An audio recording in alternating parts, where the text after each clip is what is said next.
அதாவது குர்ஆன் ஹதீஸ் தான் இஸ்லாத்தினுடைய அடிப்படை, வேற எதுவும் நம்முடைய அடிப்படை இல்லை. அப்படிங்கும் பொழுது ஆண்கள் தாடி வைப்பதை குர்ஆன்ல இல்ல ஹதீஸ்ல வலியுறுத்தப்பட்டிருக்கிறது. அதை பத்தி தௌஹீத் ஜமாஅத் நிலை என்ன அப்படின்னு கேட்டா, குர்ஆன் ஹதீஸ் தான் அடிப்படை என்ற காரணத்தினாலதான் குர்ஆன் ஹதீஸ் அடிப்படையில் அதற்கு ஒரு நிலைப்பாடை நாங்கள் எடுத்திருக்கிறோம். என்ன எடுத்திருக்கிறோம் என்றால், தாடியை பற்றி ஹதீசுகள் பூராத்தை நீங்கள் தேடி பார்த்தாலும் தாடியுடைய அளவை பற்றி எந்த ஒரு குறிப்பும் வரவே இல்லை. இவ்வளவுக்கு தான் இருக்க வேண்டும், இந்த அளவு வைக்கணும் அப்படிங்கிற மாதிரி குறிப்பு வரல.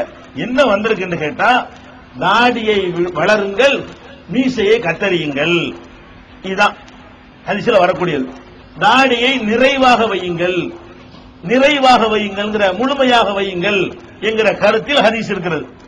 இந்த முழுமையாக வையுங்கள் ஹதீஸை எப்படி புரிஞ்சுக்கிறது? முழுமை என்றால் என்ன?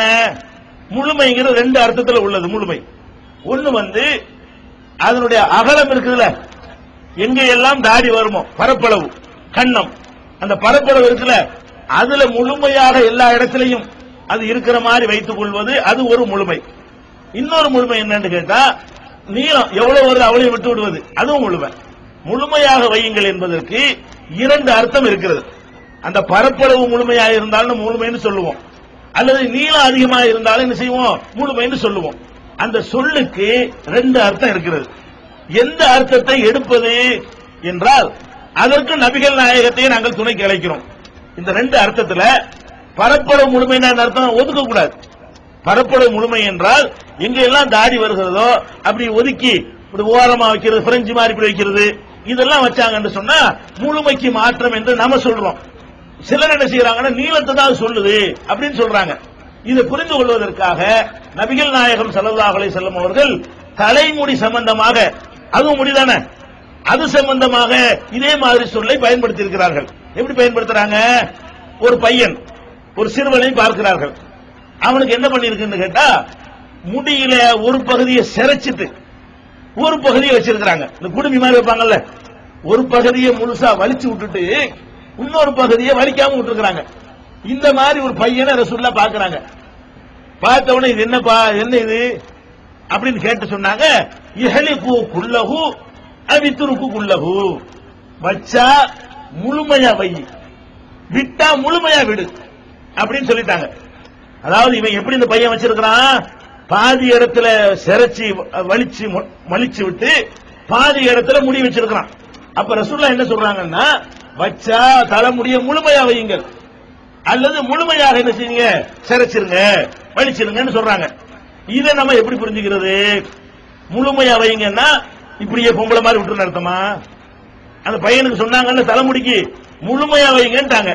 முழுமை என்பதனுடைய அர்த்தம் கொஞ்சத்தை சிரைச்சிட்டு கொஞ்சத்தை சிரைக்காம விடுறது அழகு இருக்குதா, அல்லது நீளத்தை எவ்வளவு வந்தாலும் பொம்பளை விட்டா வந்ததுதானே செய்யும். நம்ம வெட்டிக்கிட்டு இருக்கிறோம், பொம்பளைகளுக்கு மட்டும்தான் அந்த முடி வரும்னு கிடையாது. நீங்களும் வெட்டி போடுறீங்க, அவங்க வெட்டுறது இல்ல. நீங்க விட்டாலும் சடை போடலாம். ஆம்பளை என்ன செய்யலாம், பொம்பளை முடிய கை வைக்காம விட்டீங்கன்னு சொன்னா உங்களுக்கு பின்னி போடலாம், சடையெல்லாம் போடலாம். அப்ப முழுமையாத்தான் ரசூலுல்லாஹ் விட சொன்னாங்க தலைமுடிக்கு. அதை எப்படி நீங்க புரிஞ்சுக்கிட்டீங்க? இதே இந்த தாடியை புரிஞ்சு கொண்டவங்க எப்படி புரியுறாங்க, முழுமைன்னா அப்படி அது அர்த்தம், கொஞ்சத்தை சிரைச்சிட்டு கொஞ்சத்தை சிரைக்காம இருக்கிறாங்கல்ல, அதுதான் அது குறிக்குது. அதைத்தான் நாங்கள் சொல்றோம், தாடிக்கு சொல்றோம். முடிக்கு விளங்கிட்டீங்களா இல்லையா? முழுமையா வையுங்கள் என்றால் தலைமுடி வளர்கிற இடத்தில் சிரைக்க கூடாது. சிரைச்சிங்கன்னா மொத்தத்துக்கு மொட்டையை போடும். சிரைக்கிறதா இருந்தா மொத்தமா மொட்டை போட உனக்கு அனுமதி இருக்கிறது, அது மார்க்கத்தில் கூடும். அல்லது மொத்தமா விடுவதற்கு அனுமதி இருக்கிறது. மொத்தமா விடுவதற்கு என்ன அர்த்தம்? நீளத்தை வெட்டி குறைக்கிறது பிரச்சனை இல்ல, பரப்பளவு எல்லா இடத்திலும் முடி இருக்கணும். தலையில் எல்லா இடத்திலையும் முடி இருக்கணுமே தவிர நீ கொஞ்ச இடத்துல முடி வச்சு கொஞ்ச இடத்துல சிரைக்கிறது கூடாது என்று தலைமுடியை, இதுவும் ரசூலுல்லாஹ்வுடைய ஹதீஸ் தான். அது முடி சம்பந்தப்பட்ட ஹதீஸ். முடியில தலைமுடிய முழுசா வைங்கன்னா அதுக்கு ஒரு அர்த்தம் கொடுக்கறாங்க, தாடிய முழுசா வைங்கன்னா அதுக்கு வேற அர்த்தம் கொடுத்தா நம்ம ஹதீஸ் படி நடக்கலன்னு அர்த்தம். ஒண்ணு, இந்த தாடிக்கு பேசக்கூடியவங்க என்ன முடிவுக்கு வரணும்னு கேட்டா, தலைமுடியும் இப்படி முடிவுக்கு வந்துடணும். ஏன் முழுசா விடுங்கன்னு வந்திருக்கல, தாடிக்கு வந்த மாதிரி எதுக்கு வந்திருக்கு, தலைமுடி முழுசா விடுங்க, அப்ப ஜடை போட்டுக்கிறங்க, பின்னல் போட்டுக்கிறங்க, அந்த மாதிரி இங்க வரைக்கும் தொங்குற அளவுக்கு வச்சுக்கிறங்க அர்த்தம் வரணும். அதுக்கு மட்டும் என்ன பண்றோம்?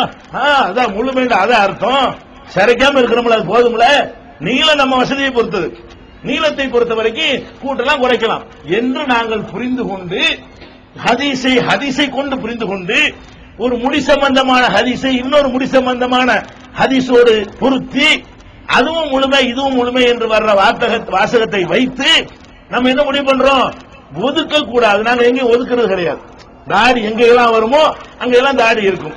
நீளத்தை பொறுத்த வரைக்கும் எங்க வசதிக்கு எது எங்களுக்கு நல்லா இருக்குன்னு தெரிகிறதோ, எங்களுக்கு எது அழகுன்னு படுகிறதோ, முஸ்லீம் வந்து அழகாக இருக்க வேண்டும், எங்களுக்கு அழகுன்னு தெரிகிற அளவுக்கு நாங்க எங்க அளவுக்கு என்ன செய்கிறோம்? வெட்டுறவங்க வெட்டுறோம், வெட்டாதவங்க விட்டுறோம், பாதியை வெட்டிக்கிறோம், அது மாதிரி செஞ்சுக்கிறோம்.